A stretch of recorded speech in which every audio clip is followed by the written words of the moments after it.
everybody, it's Emily Nagoski. And Amelia Nagoski. And you are listening to the Feminist Survival Project 2020.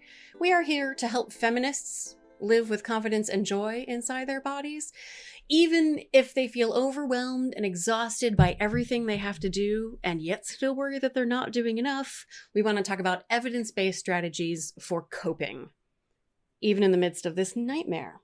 Mm-hmm. The impeachment has begun. And I remember listening to a Sarah Vowell audiobook in which she talks about her memories of the Nixon impeachment, and as a young child saying to her mom, "Mom, Watergate's on." And I imagine that a lot of people are going to have a relationship with the news coverage of the impeachment that many people had of Watergate, or indeed the O.J. Simpson trial and the Clinton impeachment. People get sucked into the constant news coverage and feel like they can't get themselves out. Yes. So when it comes to separating the stress, feel like they shouldn't let themselves out. Feel like they don't have permission. Yeah. They couldn't if they chose to, but they don't choose. They don't even want to choose to. So we want to talk about how people make choices around their news consumption and how you can figure out what the right news consumption is for you. Let's begin by talking about our choices. My choice is to consume little news, minimal news, and only to choose specific outlets. And which outlets do you choose? I am a paid subscriber to the New York Times and the Washington Post. I don't, though, just sit and read through them. I go and I look at the headlines of what's the big important thing that's happened now. I spend maybe 10 minutes on that a day. I watch Rachel Maddow. It's a thing my husband and I do together. It's some shared TV viewing time. And that's really it. I'll also click on some articles that I might see on Facebook if somebody posts something that looks interesting. But I just kind of don't. So that's a level of exposure that you feel like does not suck you dry, does not get you trapped in a vortex. Mm-hmm. If I had that level of exposure, I would definitely be sucked in and trapped in the vortex. Oh. I have way less news exposure than that. Mm. I shut off news on my phone. Mm-hmm. You shut off news on your phone? Yeah. Oh. So I can't unless I very deliberately go looking for it. Oh. So I can't just stumble upon something. Mm-hmm. I get most of my news from Stephen Colbert, the late night monologue, which is nice and sugar-coated. It's like a Flintstones vitamin C tablet, basically. Yeah, you got it. Yeah. But it came with a spoonful of sugar. Yeah, it was a spoonful of sugar. Yeah. And then there was a tiny, tiny bit of, And I did have more news exposure. I watched Rachel Maddow pretty much every day until Babies in Cages. And then not even she could make that tolerable to my literal physical body. Could not cope with exposure to how terrible it was. And this all began literally the day of the inauguration. I had to turn it off because I couldn't. And I knew that about myself. And I can feel it in my body when I begin to get sucked in. It feels very much like an addiction where if you expose yourself to a little bit, it takes over and it's all you can do. Yeah. And so I have to abstain completely. Yes. I feel like my rage storage is so minimal that as soon as I have a response to the news that is oh, I can't even, I walk away. I don't feel drawn in. I feel repelled. Oh, yeah. No, I feel drawn in. And so I need to have way less news exposure than you do. That's why then. So we're choosing from what sources we're going to receive our news. Mm-hmm. We're choosing how much news exposure we get. Mm-hmm.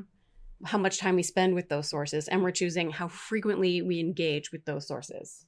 Yeah. And for me, because increasing news exposure makes me feel desperate and despairing without changing my moral principles, without changing my priorities, without changing what it is I can actually do to contribute to the solution in the face of the nightmare, it does not do any good for me to know the details of precisely how terrible it is. It just does not contribute to whether or not I'm contributing in any way to making the world a better place. In fact, it reduces my capacity to contribute.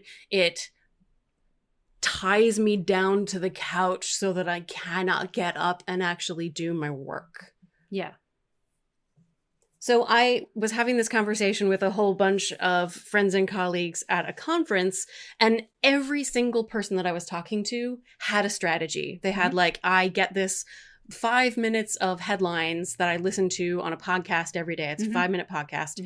People were like, I get the email with the headlines from the New York Times, and sometimes I read those headlines, sometimes I don't. I almost never actually click on any of the stories, and that was enough for them. So everybody's got a strategy. Right. Think about who you're willing to hear it from, how frequently you're going to engage with them, and how long you're going to engage with it. Yeah, and be aware of what your response is when you're overexposed.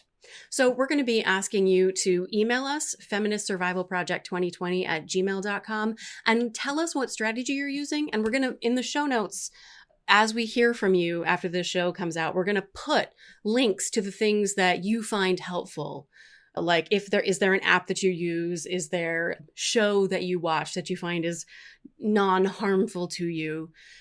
So that we can gather those as a resource for other people. Yeah. But also we want to talk to you about recognizing in your body how to know what too much news exposure feels like so that you can cut yourself off. Yeah. And to talk about this, I want to bring in some language from contemplative Buddhist practice. And let me say first that I know that it's a little bit like I want to bring in the idea of accepting Jesus Christ as your Lord and Savior as an analogy. I know I'm applying a religious principle to a secular thing, and there are problems with that. And I'm going to do it anyway because it's really useful. Yeah. So don't think that this is a comprehensive review of this idea. Feel free to Google it if you want to. It's very fascinating and really powerful in a lot of different ways. But it's called Shenpa, Shenpa. I learned about it, as most people who know about it learned about it, from Pema Chodron. She describes it as feeling hooked, where there's some sort of vulnerable emotional place in you that something in your environment catches onto, and you get hooked, you get sucked, you get dragged down into the vortex of your own emotional internal experience. So if your partner has a particular thing they say or do that just every time they say or do it, it's not just that it irritates you, it's that it takes you on an emotional journey of all the things that are wrong in your relationship or your life or you. That's Shenpa. You got hooked. Something inside you got activated and took you further down. So when I expose myself to too much news, it's like a magnetic pull, right? If I get too close to it, I just get trapped in it. Shenpa, I get hooked by the feeling of it. And I need very little exposure in order to prevent myself from just getting sucked into the vortex. Sounds like you can tolerate a greater degree of exposure. And actually, when you get exposed, you're repulsed by it. It doesn't suck you in. Yeah, I do get hooked by things in that Shenpa way, but news doesn't usually do What do you get hooked by? More emotional things. There's TV scenes or just not news. Yeah. So if you notice yourself getting hooked, it's going to be extra important that you set boundaries, or else you will be sitting at work in front of your computer, if in front of a computer is where you work, secretly watching C-SPAN at your desk, which there are worse things to be doing at your desk. But what else could you be paying attention to? And think about the opportunity cost. What could you be doing with that energy instead? That would, first of all, be you actually contributing to the thing you are here to do. That is to say, the thing that is your meaning and purpose, your something larger that we talked about last week. And second of all, also think about, what am I doing to my body right now? Is my adrenaline level activated, and my heart rate activated, and my muscles are getting tense? Think about what you're doing to your cardiovascular system to stay in that sustained state of stress and not able to do anything. The stressor here, the lion that's chasing you, is the federal government. Yeah. We may be fortunate enough to have listeners who are like lawyers as part of the impeachment process, in which case we have a whole different set of advice for you. Yeah. But begin at the beginning with the podcast. Yeah. Yeah. But for most of us who are not actually involved directly in the impeachment, we can't do anything. We can't change. I mean, we could call our representative, et cetera, sure. but like, we're not gonna, that's maybe 5 minutes of your life. You don't need to watch 4 hours of news coverage in order to, first of all, know that you can call your representative. Yeah. It's not going to change how you vote. No. So those are the internal experience side of choosing how you consume news. I want to talk a little bit about the external pressures and the expectations that people feel. Yeah, that's your job. That they stay informed and engaged. And did you read this story? And oh, did you hear that XYZ happened? And oh, did you read that last tweet? And did you hear about what somebody else said? We have this expectation that we're going to be engaged, we're going to be informed. Let's talk about the broader historical context of that. Because this is so fucked up. We, in 2019, are experiencing news in a way that no one has ever experienced it before. Even the 2 impeachment processes, though, they didn't have the internet. They were televised, but they weren't social media'd. They weren't on 24/7 and on 6 different networks all the time. This is strange what's going on now. This is not how human beings were meant to engage with their environment. Look, the idea of news has been around a long time, publishing papers and traveling and telling stories of what happened. 15th century. Yeah, absolutely, that's been a thing. And the invention of the radio means that we can hear like a news broadcast, maybe once a day or twice a day. Same thing once television's invented. For a long time, for like the whole 20th century. Half an hour of news. You watch the news at 6 and then you turn to something else or you eat dinner. Like, that was it. It's howdy doody time. No, sorry, just trying to make it a little lighter. No human beings before us have ever had to check their news consumption and monitor how the news makes them feel. So the fact that you feel like you don't know how to do this, of course you don't know how to do this. It's like learning how to fly. Human beings have never done this before. You are the Wright brothers of news consumption awareness. Yeah. We're just figuring this out. So don't feel like, well, how come I don't know how to do it? Everybody seems to have all their shit together. Like, no. No one knows how to do this yet. And there's no good answer, right? So in my group of friends and colleagues who are talking about all the strategies they have. Well, there's no one answer. Yeah. Every choice you make is a compromise of some kind. And someone's going to have an opinion about your choice. Yeah. As one of my friends said, yes, I feel guilty about not watching the news, but guilt is better than despair. Mm-hmm. That is the trade-off. It's a cost-benefit analysis of what is the cost of doing this? What are the benefits of doing this? What are the costs of not doing this? What are the benefits of not doing this? Think through these variables that we've been talking about in terms of what is the cost-benefit, and don't forget your body, and recognize that what's happening in your body deserves a voice in your decision, not just other people's opinions. Yeah. Can we talk about the idea of it being a privilege not to watch the news? Yes, because I wrestle with this a lot. I feel some feelings about not watching the news. I know that I live quite a comfortable life. I live in the country. I have a husband. I'm white. I have a lot of privilege. And the things that are happening now are happening mostly to brown and black people, to gay and trans people, and poor people. And these are people who are in my life who I love and I know are suffering under these autocratic decisions that are being made by this shit show of a government. But I also feel like I'm not going to be in this game. I'm not going to be available to do anything if I have just been dragged to the ground by this overwhelming quantity of news. So I feel like it's enough for me to stay as informed as someone from the 1950s. I'm aware of what's going on. I'm aware of when there are opportunities for me to do something to contribute, but I'm not obsessing over every detail, and I have concluded that's enough. I am still having feelings about the fact that I made that decision, but it's all I got.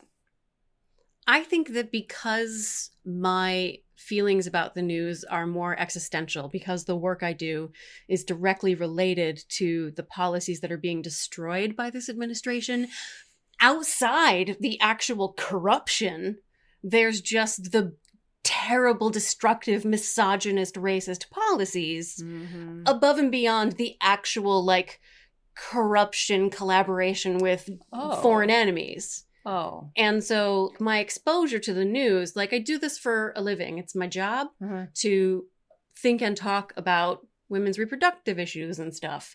So when I see these things being destroyed on a daily basis, I see my work for the last 25 years being destroyed. And it doesn't help me do my job better. There are some people in my field who benefit from staying really on top of the news, staying really informed about the details of what's happening in these policies. And I am not that person. I'm a person who stands and watches at a large scale and does education for professionals. Yeah. So my difference in my choice has to do with my relationship to the content of the news. That's very specific. Is it? I had never thought about it being very specific, because I should say all the friends and colleagues I was talking to about shared this experience.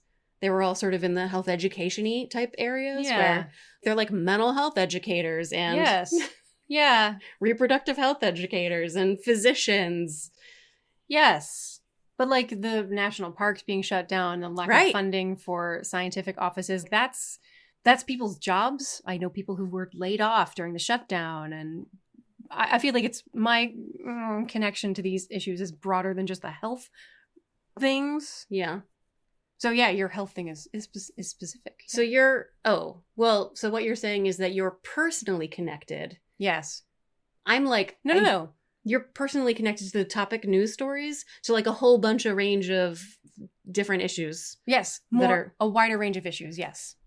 Whereas I am identity tied to a specific range. Oh. Like it's my something larger. They are attacking my something larger. And the thing is, here's my thing. There's no such thing as a conversation about climate change that isn't also a conversation about reproductive health and women's rights. Yes. And there's no conversation about women's and reproductive health without also talking about racism. Yep. And financial access. And like they're all connected and tied together. So it's like a spider web. Like you feel a twing in one place and it's a twing everywhere. Yes. It's all interconnected. The universe is all one. To conclude, you want to identify your source that you feel comfortable receiving it from, how much time you want to spend engaged with that source, and how frequently you want to expose yourself to that source. At the same time, you need to make decisions about how you're going to navigate the cultural expectation that you should be engaging more or with a different source. And you're going to have some rage and some grief about that. You're going to have to complete the stress response cycle of dealing with the feelings that come from the decision that you made and the requirement that you have to defend it. I have feelings about the fact that we have to do that. Yeah. Because there's the feelings that come from the news, and that's hard enough. Yeah. And then there's the feelings we have about our choices of whether or not and how to expose ourselves to the news. And we have to deal with those feelings. Yeah. And here I am having feelings about that second thing. That's like meta feelings. Yeah. It's terrible. Yeah. So we want to know, we're collecting people's ideas of what feels right for them. We want to make sure you feel like deep down there is no right or wrong choice. It's just the one that's right for you these days. And you know what? If the thing that works in your life is staying glued to C-SPAN and watching every second of it, go for it. If that's what works for you, do you. Yeah. And we don't just mean in terms of like having the information. We mean in terms of like emotional noticing what's happening with your body and making sure you're caring for your well-being so that you can survive 2020, which is, again, the point of the podcast. Whole point, yep. So let us know, Feminist Survival Project 2020 at gmail.com. We are going to look for a catalog of ways that people get news that feels right for them. And how do you deal with the expectation that you should be engaged in a different way? And have you been in the position of judging someone else's decision to disengage from the news? I'm interested in what's up with that, judging someone else's decision about the news. Are you actually judging their global engagement with the issues? Or is it really about watching the news? We want to know. This is a short sort of emergency episode in the face of the beginning of the impeachment. Oh God. Here we go. Yay! We need a song. Well, here's a song about what it feels like when you're not doing what other people think is right, but you know that it is.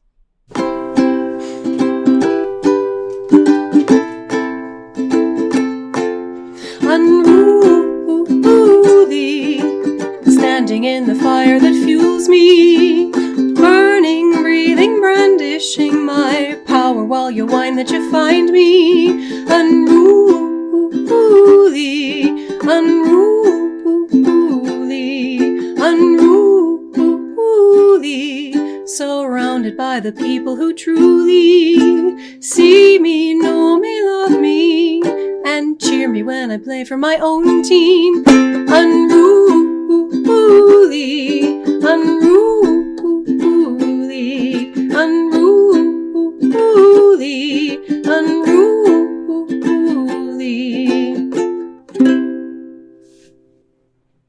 And that is this week's Feminist Survival Project. I am Emily Nagoski. And I'm Amelia Nagoski. If any part of this was written, it was written by both of us. If any part of it was produced, it was produced by a marital euphemism. And any music is by Amelia.